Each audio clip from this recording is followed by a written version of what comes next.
If Republicans weren't worried about getting reelected next month, you wouldn't see Mike Pence, Donald Trump Jr., and Paul Ryan, among others, campaigning here. But which candidates are really in trouble? It's a question all of us ask, and one we are posing this morning to Matt Mackowiak, the president of the Potomac Strategy Group. Good to see you again, man. Great to be here. First big question, is Ted Cruz in trouble? So the race is clearly more competitive than I think the Cruz team would want. If you look at the presidential election in Texas, Trump's margin was 8.5 or 9%. Generally, you would hope that Cruz would be in that range as well. You have had some polling in the last month or so that has showed the race far closer than that, even right near the margin of error. A lot of that polling, I think, has been pretty suspect. It's been testing registered voters, not likely voters. The Quinnipiac poll tested likely voters. It was the first one to do so. It took the margin to 7. Look, O'Rourke has raised an enormous amount of money.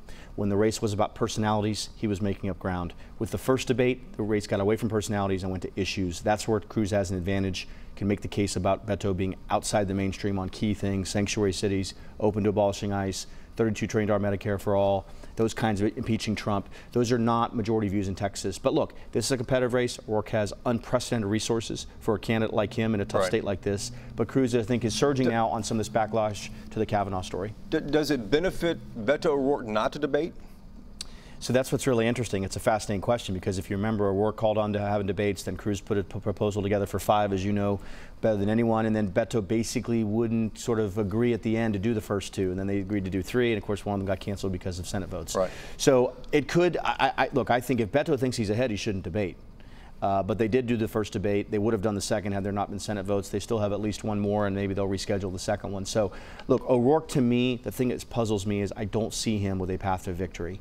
He's not doing the kinds of things he needs to do to win 3/4 of the independents, which is what it's going to take to win a statewide election in Texas as a Democrat. Even with 55,000 people out there at the concert with Leon Bridges and Willie Nelson down in Austin. Yeah, and that's Austin, right? I mean, one of my favorite sayings that I often say is the great thing about Austin is its proximity to Texas.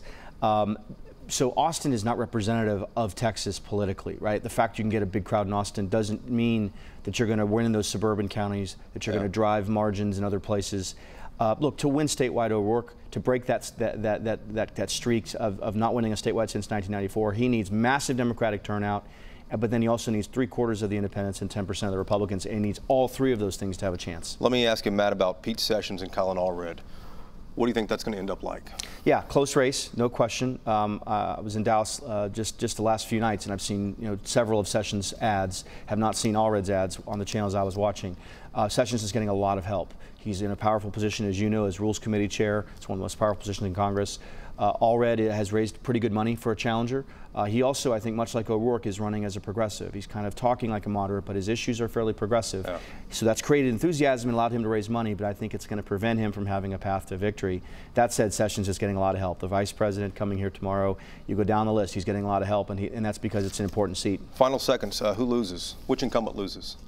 Great question. The one who I think is at biggest risk right now is State Senator Don Huffines in Dallas County of the Republicans. There's 6 or 8 that I would say that are at real risk. There are maybe a couple state rep races that are probably over. But Don Huffines, because he's in Dallas County, because Dallas County could be a bloodbath for Republicans if we're not careful, I would say watch him closest. All right. Matt Mackowiak from Potomac Strategy Group, a GOP consulting firm. Thank you very much, Matt. Good to see you again. Pleasure.